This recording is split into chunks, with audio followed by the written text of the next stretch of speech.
Merci Donald. Bonjour à toutes et à tous. Voilà, le sujet que j'ai à vous proposer aujourd'hui, comme vous avez déjà vu, c'est prophétie biblique et prophétie dans le Proche-Orient ancien.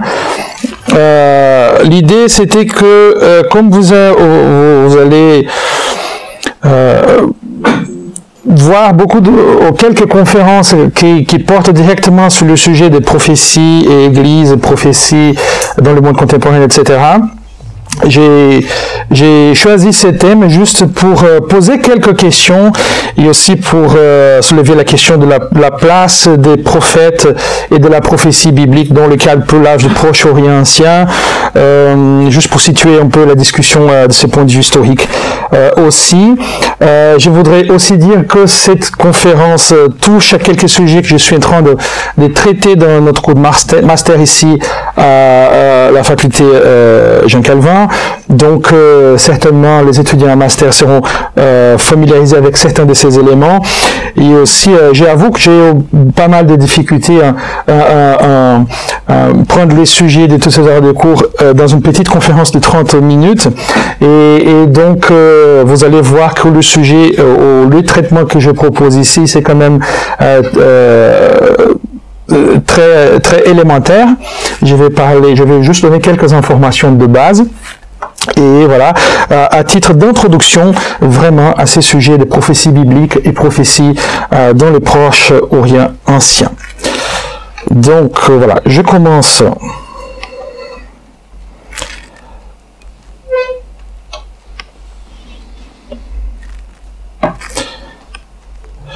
Voilà, donc je commence avec une petite discussion des études comparatives. Parce qu'au XXe siècle, plusieurs découvertes importantes ont donné ce qu'on peut dire un coup de fouet aux études sur la prophétie biblique. En particulier, la connaissance croissante du phénomène de la prophétie dans le Proche-Orient ancien, à partir de sources retrouvées dans des lieux comme Marie, Ninive et divers sites de l'Occident sémitique aussi, a conduit à une comparaison de la prophétie en Israël et dans les nations environnantes. Depuis les années 1960, les études comparatives ont pris de l'ampleur. Et bien sûr, ces sources sont avant tout importantes en elles-mêmes, en tant que témoins de l'histoire et de la culture du monde qui les a produites. Mais elles sont également significatives pour la compréhension des textes bibliques, et c'est ce qui nous intéresse dans cette présentation. L'étude de la prophétie du Proche-Orient ancien nous aide à mieux comprendre la prophétie en Israël. L'approche comparative ne donne pas toujours de parallèle direct, soit au niveau de la forme, soit au niveau de contenu, et elle ne donne souvent que des éléments qui nous permettent de reconstruire les mondes sociaux où les données ont un sens. Autrement dit, l'un des apports les plus importants du travail comparatif n'est pas de nous donner des parallèles exacts entre la prophétie du Proche-Orient ancien et la prophétie en Israël, ni de nous prouver une influence dans un sens ou l'autre, mais de montrer qu'il y avait des phénomènes similaires aussi dans leur diversité, dans leur complexité, et même attester la difficulté de saisir leur signification, même pour ceux qui vivaient à l'époque. Donc, il y a suffisamment d'éléments de continuité entre les phénomènes attestés dans l'Ancien Testament et les autres sources du Proche-Orient ancien désignées sur le thème de prophétie pour justifier une approche comparative entre les textes et les contextes socio-religieux qui l'ont vu naître. Pourtant, ce travail n'est pas simple car il faut faire face à de nombreuses variables. Tout d'abord, il y a la question des présupposés théoriques et des choix méthodologiques des chercheurs. À cet égard, il est toujours nécessaire de définir clairement la portée et les objectifs de chaque comparaison. Cette première étape nous invite à reconnaître que la prophétie, ou la notion de prophétie, est une construction conceptuelle et qu'il est important d'avoir conscience à la fois de la manière dont le phénomène était interprété et conçu dans nos sources et de la manière dont nous construisons le phénomène aujourd'hui. Il est également nécessaire de tenir compte des différences concernant les divers contextes linguistiques, historiques, sociaux et culturels des sources. De même, un autre élément à prendre en compte est celui de la matérialité même de texte. Cela inclut prendre en compte les technologies, les matériaux employés dans leur composition, ainsi que les modes de stockage et de transmission qui sont tous révélateurs de la place que ce texte occupait dans leur contexte d'origine. Dans le même ordre d'idée, nous devons également considérer la nature et la forme des documents eux-mêmes, c'est-à-dire leur genre. Les différences entre les lettres, le rapport, les inscriptions ou l'autre forme de texte affectent certainement notre accès aux phénomènes qu'ils décrivent et représentent. Donc, en parlant des sources, les sources pour l'étude de la prophétie dans le Proche-Orient océan proviennent de différentes périodes et des zones géographiques différentes, la Mésopotamie, l'Égypte, l'Ouest sémitique, etc. Et dans cette présentation, nous allons nous concentrer uniquement sur les sources mésopotamiennes, d'ailleurs le plus important, je dirais, pour cette étude comparative, et les deux corpus les plus importants pour l'étude de la prophétie ancienne dans le Proche-Orient viennent plus précisément des archives royales de Marie du XVIIIe siècle avant Jésus-Christ. Donc si vous voulez situer par rapport à la Bible, ça serait l'époque des patriarches, et les archives royales de Ninive du 7e siècle avant Jésus. Donc à l'époque, vous pouvez penser aux prophètes du 7e siècle tels que Jérémie, voilà, et d'autres. Donc, vous avez qu'il y a quand même un écart de plus d'un millénaire entre ces collections, ce qui est frappant. Il y a des questions relatives à l'intervalle de temps qui existe entre ces sources et aussi la Bible, n'est-ce pas, qui sont également importantes. Donc, les documents de Marie sont antérieurs de près de 1000 ans au premier texte biblique pertinent. Et les corpus néo-assyriens est chronologiquement proche que d'une partie importante, mais limitée, des textes bibliques directement liés à la prophétie. Donc, dans les sessions suivantes, nous allons discuter un peu certaines implications des éléments communs qui existent entre ces trois types de sources dans ces corpus-là. Juste pour nous situer aussi un peu, voilà, vous avez une carte de la Mésopotamie ancienne, donc juste pour que là vous pouvez voir Marie, et là vous avez Ninive, là vous avez Babylone, donc juste pour donner une idée de la situation de ces régions. Donc Marie au XVIIIe siècle avant Jésus, c'est notre objet, et après on va sauter à Ninive, mais là au 7e siècle avant. Donc nous commençons avec Marie. Là vous avez un exemple d'une tablette. Donc ce sont ces tablettes cunéiformes. Celle-là c'est pas une prophétie, mais la prophétie. J'ai pas réussi à trouver une photo d'un texte prophétique, mais c'est un texte qui vient aussi du palais royal du roi de Marie. Ces photos dans le musée du Louvre.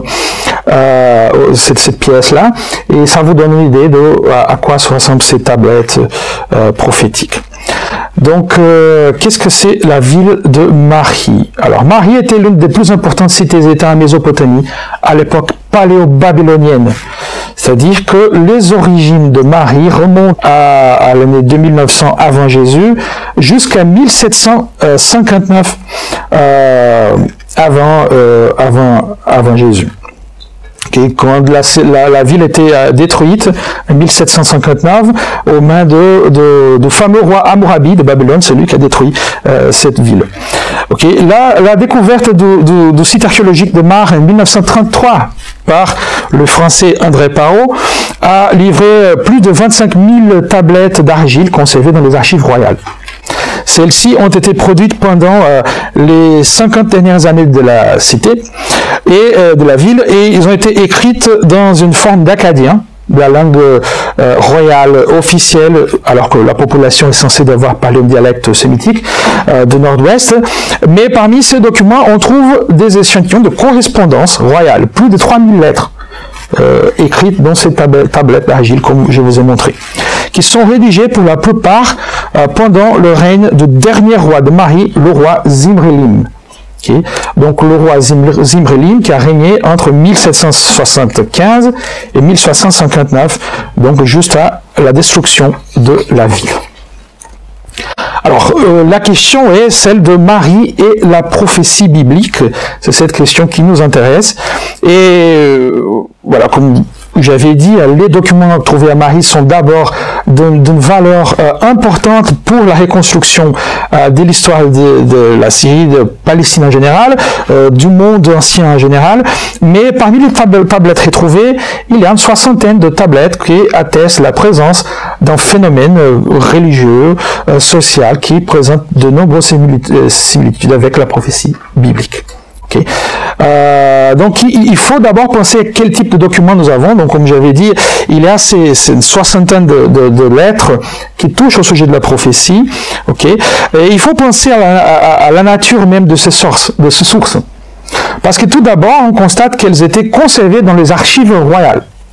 Donc, et aussi qu'elles font partie d'un système de correspondance uniquement de lettres, des correspondances royales dans laquelle certains fonctionnaires rendent compte au roi des interactions qu'ils ont, eux, avec des individus ou des groupes qui reçoivent une variété de désignations avec plusieurs termes différents et qui nous identifions dans les études contemporaines comme des prophètes. Le seul autre type de document qui est pertinent dans le cas de Marie, c'est certaines listes de dépenses du temple où il y a des mentions au paiement à divers fonctionnaires ou certains termes utilisés pour désigner les prophètes figurent aussi. Okay. Mais la comparaison le parallèle qui existe entre le phénomène de la prophétie entre Marie et la Bible continue à se développer, qu'elle soit orientée vers la recherche de parallèles généraux ou elle se concentre sur des livres bibliques ou des prophètes spécifiques. Alors, il y a de nombreux chercheurs qui soutiennent que malgré les différences particulières et la distance de presque 10 siècles qui séparent les découvertes de Marie et les premiers strates de la prophétie biblique, les premiers témoins de la prophétie biblique, elle reste le parallèle le plus significatif du Proche-Orient ancien. Donc je vais juste montrer deux textes qui illustrent bien qu'est-ce que ce texte, quel type de données ces textes nous offrent. Donc je commence avec ces premiers documents. Voilà, les titres de documents sont pas évidents. Juste pour info, ARMT, ça veut dire tout simplement Archives royales de Marie. Texte 26.3, donc d'autres désignations parallèles, vous allez trouver ces textes mentionnés dans les textes académiques sur soit un titre, soit l'autre. Et voici l'exemple d'un texte où nous lisons, c'est juste une partie, ce document beaucoup plus long que ça, c'est une lettre où ce rapporteur raconte au roi, donne un compte rendu de plusieurs interactions, plusieurs activités, et parmi ces activités, il y a ces rencontres avec un individu, un prophète. D'autre part, le prophète de Hadou, le seigneur d'Alep, est venu à moi avec Abouraloum et a dit ceci. Citation. Rapporte à ton maître ces propos de Dieu. Ne suis-je pas Hadou, le seigneur d'Alep, qui t'est élevé dans mon sein et qui t'a fait revenir sur le trône de la maison de ton père? Mais je ne réclame rien. Lorsqu'on plaignait ou une plaignante feront appel à toi, tiens-toi debout et rends leur justice. C'est la seule chose que je te demande. Si tu fais cela, et si tu prêtes attention à ma parole, alors je te livrerai tout ton pays de son orient à son ponant. Voilà ce que le prophète d'Hadou, le seigneur d'Alep, m'a dit en présence de Abouraloum. C'est là que mon maître le sache. Il y a plusieurs points à noter dans ce texte. D'abord, il y a le prophète qui parle au nom d'un dieu, notamment le dieu Hadou, au seigneur d'Alep. Chaque dieu était identifié avec une ville spécifique, avec des temples spécifiques. Donc il parle au nom de Hadou, seigneur d'Alep. Aussi, vous avez l'idée de la faveur de Dieu conditionnée à l'obéissance. Mais bien sûr, il y a tout un contexte là que nous ne pouvons pas discuter aujourd'hui. Mais cette idée de Dieu qui dit « Je t'ai élevé dans mon sein, qui te fait revenir sur le trône de ta maison », ça cela est lié à toute l'histoire de la dynastie de Zimrilim et son grand-père Yadolim et tout ça. On ne va pas entrer dans ces sujets. Ce qui est important, c'est juste de voir que l'obéissance du roi est une condition importante pour qu'il soit béni par le Dieu, comme nous le voyons dans la Bible aussi. Il a aussi un appel à la pratique de la justice. Lorsqu'un plaignant ou une plaignante feront appel à toi, tiens-toi debout et rends leur justice. On demande au roi de pratiquer la justice. Il y a un autre élément qui est typique de ce type de texte, qu'il faut être habitué une fois qu'on entame ces études, c'est qu'il y a toujours à la fin une petite note qui dit voilà ce que le prophète a dit, que mon maître le sache, une façon de dire c'est le prophète, c'est pas moi qui ai dit ça, c'est toujours une prise de distance de ce que rapporte la prophétie. Et tout cela va révéler tout un réseau d'intrigues, de discussions et de disputes de pouvoir qui malheureusement on n'a pas le temps de discuter aujourd'hui. Deuxième exemple, c'est la lettre 206. Aussi, vous allez trouver dans les citations l'écriture simplifiée, ARM 26, c'est-à-dire Archives royales de Marie, volume 26. Ça, c'est l'oracle, ou la lettre plutôt, numéro 206. Et dans cette lettre-là, nous lisons « Dis à mon Seigneur, ainsi parle Yakun Adou, ton serviteur. » Yakun Adou, c'est celui qui a écrit le rapport. Okay.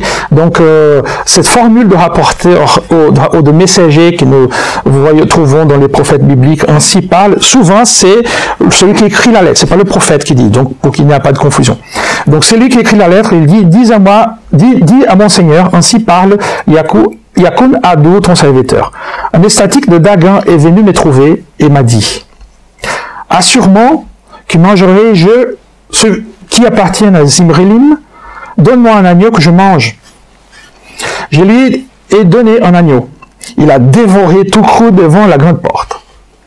Il a réuni les anciens devant la grande porte de Sagaraton et il a dit, il va y avoir du dévorement. Réclame aux différentes villes pour qu'elles rendent les biens sacrés. Celui qui s'est livré à une action violente, on doit le faire sortir de la ville. Pour le salut de ton Seigneur Zimrilim, tu me vêtiras d'un habit. Voilà ce qu'il m'a dit. Voilà, la prise de distance encore. Voilà ce qu'il m'a dit. Pour le salut de mon Seigneur, je l'ai vêtu dans l'habit. Présentement, l'oracle qu'il m'a dit, je l'ai mis par écrit, je viens de l'envoyer chez mon Seigneur. Or, l'oracle, ce n'est pas dans le secret qu'il m'a dit. C'est lors de la réunion des anciens qu'il a donné son oracle. Donc encore cette prise de distance, et il faut s'assurer que le roi comprenne que c'est le prophète qui a dit, et que c'est une prophétie publique, et qu'il a bien enregistré tout ce qui a été dit. Mais il y a d'autres points à noter là, ici. Là, nous avons le cas tout à fait intéressant d'une annonce prophétique accompagnée des actes, n'est-ce pas, notamment l'acte de manger un agneau cru, et une relation entre l'acte de manger et la prophétie, ce qu'il est annoncé, avec un jeu de mots, avec le dévorer, l'équivalent, c'est le dévorement, c'est-à-dire une invasion étrangère dans la ville, et une menace donc pour le roi. Et aussi, il a le caractère public de la prophétie qui est faite devant les anciens de la ville. Et un autre élément intéressant, c'est la demande pour un don pour les services rendus. Il demande un habit qui est donné par le rapporteur. Souvent, le prophète de Mar demandait des cadeaux, des dons, des habits, des choses comme ça. Ce qui me fait penser, par exemple, à l'histoire des ânesses en 1er Samuel, chapitre 9 et 10, cette histoire d'apporter un cadeau à un prophète, et qui montre qu'il avait des pratiques beaucoup plus anciennes, des textes beaucoup plus anciens qui parlent aussi de cela. Donc voilà les quelques exemples de la ville de Marie. Alors, on saute presque 1000 ans dans le futur, et on arrive à Ninive, où on va trouver, là c'est une autre tablette d'argile, là c'est le vrai texte qu'on va lire là maintenant, au moins une petite partie de cette longue série d'oracles prophétiques. Comme c'était le cas à Marie, les textes néo-assyriens relatifs à la prophétie proviennent aussi tous des archives royales. Et ce qui limite également la portée des textes aux seules questions relatives à la monarchie. C'est très limité ce qu'on peut lire dans ces textes. Et ces textes datent du règne de Assaradon, 681 à 669 avant Jésus, et son successeur Assurbanipal 669 jusqu'à 631 avant Jésus. Donc, tombe bien à l'époque des derniers rois de Juda. Et aussi des prophètes bibliques qui étaient là au 7e siècle. Donc, en comparaison avec les sources pertinentes de Marie, nous avons ici d'une plus grande variété de matériel, qui comprend des lettres, des inscriptions, des rapports de rituels, de textes littéraires prédictifs et de véritables recueils d'oracles prophétiques. C'est ces derniers types de textes qui nous intéressent. Contrairement au texte de Marie, l'intégration des oracles de chaque prophète est une innovation importante qu'on n'a pas trouvée avant et qui montre qu'il y a quand même une évolution, une perception différente du statut de la prophétie à l'époque de Ninive, moins de soupçons on peut dire que ce qu'on avait à l'époque de Marie. Donc, par rapport à la prophétie biblique, ce qui est intéressant, c'est que, comme j'avais dit déjà, cette prophétie est plus proche du point de vue historique et aussi du point de vue de la forme, parce que nous avons des recueils de textes prophétiques, mais quand même, il y a des différences importantes aussi. Donc, tout d'abord, nous pouvons examiner comment ces oracles étaient intégrés. Et un exemple, c'est le texte que je viens de montrer, l'image là, qui nous donne une série d'oracles de victoire et d'encouragement pour le roi Assaradon. Cet exemple-là, cette première série de tablettes, dont les premières lignes ont été perdues, vous savez qu'il y a des dommages dans cette table, mais la partie qui reste est très importante, et le premier oracle que je vais mentionner, le seul que je vais montrer dans cette fois-ci, s'y trouve dans ce texte. Voilà, toujours ces désignations un peu bizarres. SAA, ça veut dire tout simplement State Archives of Assyria, parce que c'est la publication officielle, différemment de textes de Marie qui ont été publiés, la publication académique, disons officielle, est en français. Ce texte-là a été publié originalement en anglais par l'université de Helsinki, dans cette collection qui s'appelle State Archives of Assyria. Donc au volume 9, c'est celui qui est dédié aux prophéties, c'est la première tablette 1, le premier texte de la série. Et le texte commence « Assaradon, roi des pays, ne crains rien. Ces vents qui soufflent contre toi, ne l'ai-je pas coupé les ailes?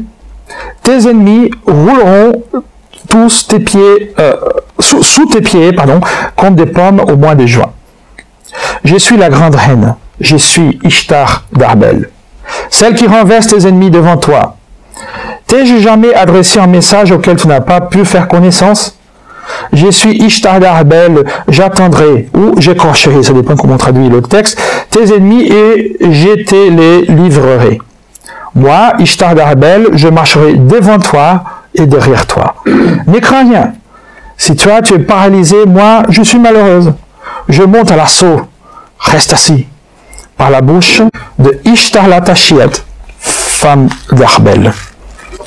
Donc l'enchaînement d'oracles de ce type continue dans la série de tablettes, et cela constitue la première attestation que nous avons d'une compilation d'oracles à part entière, et pas seulement de rapports de fonctionnaires de la cour royale qui ont choisi quelques mots du prophète à rapporter. Il est également intéressant de noter que chaque oracle complet se termine par cette formule d'auteur, par la bouche de, suivi par le nom du prophète ou de la prophétesse. Et cela pourrait signifier que l'activité prophétique et la personnalité individuelle de chaque prophète ont acquis une nouvelle importance. Cette forme est également significative en raison de l'assemblage continu des oracles, sans aucune forme de commentaire éditorial, sans information supplémentaire, autre que le contenu qui est inclus dans la série. La différence, quand on compare le point noté avec la Bible, vous allez voir qu'il y a toujours le Dieu qui parle au nom, le prophète qui parle au nom d'un Dieu. Ici, la déesse Ishtar, elle promet sa protection au roi.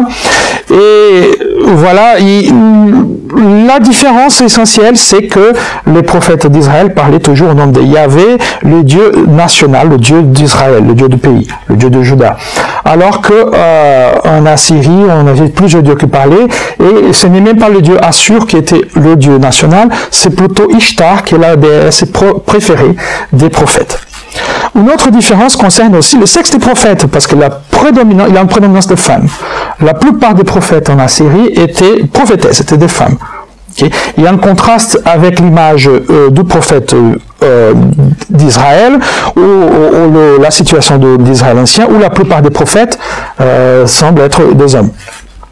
Ceci dit, il est important de nous rappeler le cas de la prophétesse Hulda, qui dans le récit de la découverte du livre de la loi et des réformes de Josias, en 2 Rois 22 à 24, lorsque le roi Josias a besoin d'une confirmation de paroles du livre trouvé dans le temple, présumablement le Deutéronome, lui et ses officiers cherchent une confirmation de la véracité des mots du livre auprès de la prophétesse Hulda, attachée au temple et à la cour royale. Ce récit est important parce qu'il souligne la relation dynamique qui existe entre texte et oracle, voire dans ces contextes spécifiques l'autorité de la prophétie orale sur le texte écrit, ou la dépendance de l'autorité du texte de la prophétie orale, et aussi parce qu'il se situe dans la même époque de la prophétie néo-assyrienne, et montre que dans les palais de Ninive et de Jérusalem, les prophétesses femmes jouaient d'une autorité qui n'était pas mise en question. Après, nous avons quelques réflexions supplémentaires par rapport à cette relation entre prophétie et en Mésopotamie et Israël. Bien évidemment, je ne peux pas entrer dans les détails, il y a beaucoup d'éléments que nous n'avons pas touchés dans cette présentation, donc j'attends les questions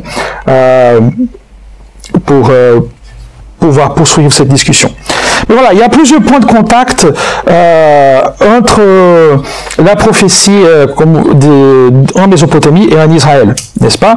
Et si nous prenons par exemple ce que nous dit Herbert Hoffman, il nous dit que quelques éléments en commun entre Marie, Assyrie et Israël sont d'abord le fait qu'ils présentent des communications qui proviennent du monde divin, n'est-ce pas? Normalement, à l'intention d'une tierce personne, le prophète servent de médiateurs qui peuvent ou non être identifiés avec un Dieu. Après, nous avons la question de l'inspiration, de processus de révélation de chaque texte prophétique. La question que le message prophétique normalement sont non sollicités, c'est-à-dire que c'est pas comme la divination où il y a une demande. Normalement, le prophète parle librement sans qu'il y ait une demande. Donc ça c'est pareil dans les 3 cas. Mais pourtant ces messages sont tout à fait compréhensibles, différemment de la divination qui réclame un interprète, quelqu'un qui soit capable, qui a les compétences techniques pour comprendre. La prophétie, tout le monde peut écouter et comprendre. Message d'assurance, mais aussi message d'exhortation. On va trouver ces éléments en commun.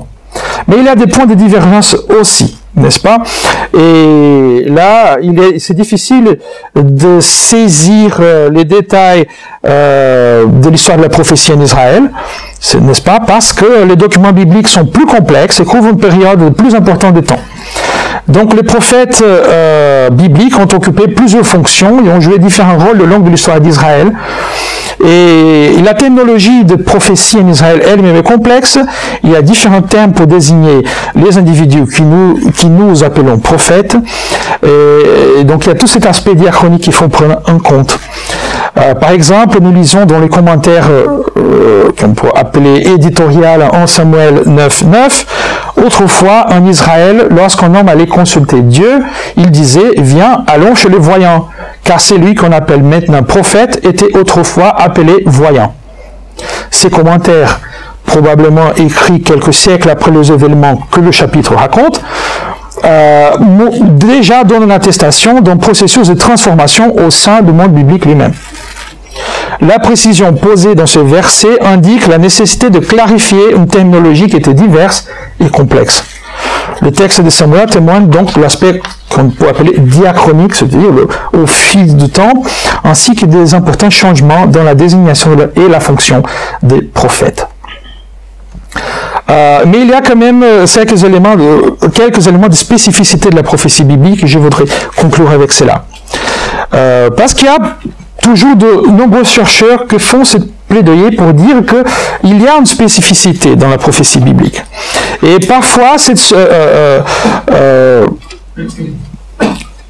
parfois l'idée d'un caractère unique de la prophétie biblique, la prophétie israélite, peut être alimentée par des notions et des engagements théologiques concernant la singularité de Yahvé, l'inspiration des prophètes, etc. Néanmoins, même les auteurs qui ne partent pas de même présupposés théologiques peuvent reconnaître certains éléments de spécificité dans le prophétisme hébreu d'un point de vue littéraire, historique et même sociologique. Par exemple, encore Herbert Huffman propose une série d'éléments qui indiquent la particularité de la configuration de la prophétie en Israël. Par exemple, le fait qu'Israël n'était pas un grand royaume ou important comme Marie ou comme Ninive, l'empire néo-assyrien, le fait que nous n'avons pas de documents qui datent de l'époque même des prophètes, je parle de copies physiques, nous n'avons pas ces documents-là, mais surtout le fait que la tradition biblique est beaucoup plus riche, beaucoup plus complexe, par opposition aux courtes périodes de temps et les petites sources que nous trouvons dans le monde du Proche-Orient ancien. Aussi, Jean-Daniel Mackie et Thomas Romer ont fait mention du fait qu'il y a une critique du culte de la royauté qui est beaucoup plus importante dans la Bible que dans le texte du Proche-Orient ancien, et il y a l'activité d'écriture des prophètes qui n'est pas attestée ailleurs.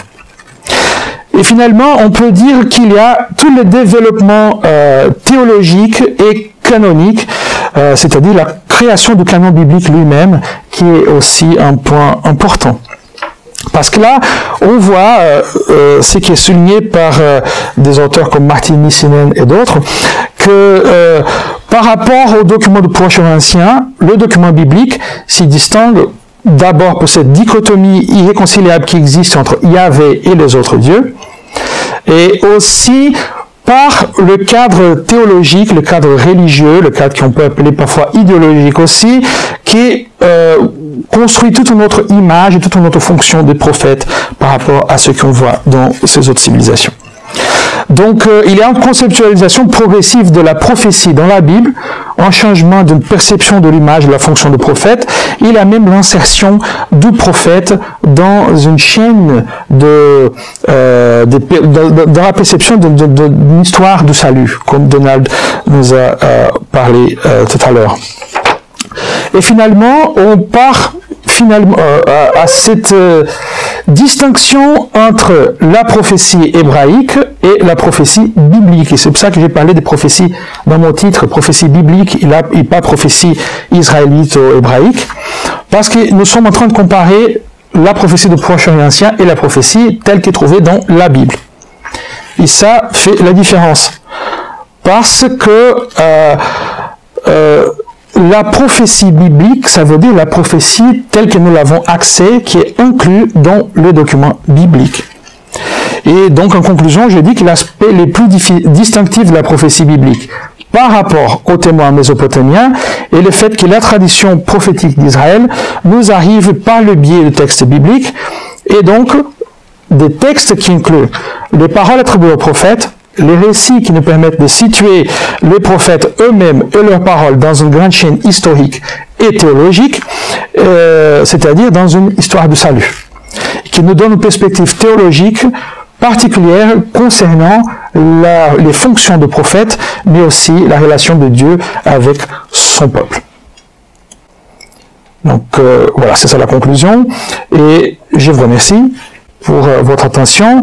Petite observation finale, si vous regardez cette vidéo et si vous voulez poser des questions, vous pouvez le faire jusqu'au 30 mars 2022 à cette adresse que vous voyez dans l'écran. J'ai mis aussi le crédit des images que j'ai utilisées dans cette présentation. Et voilà, merci beaucoup.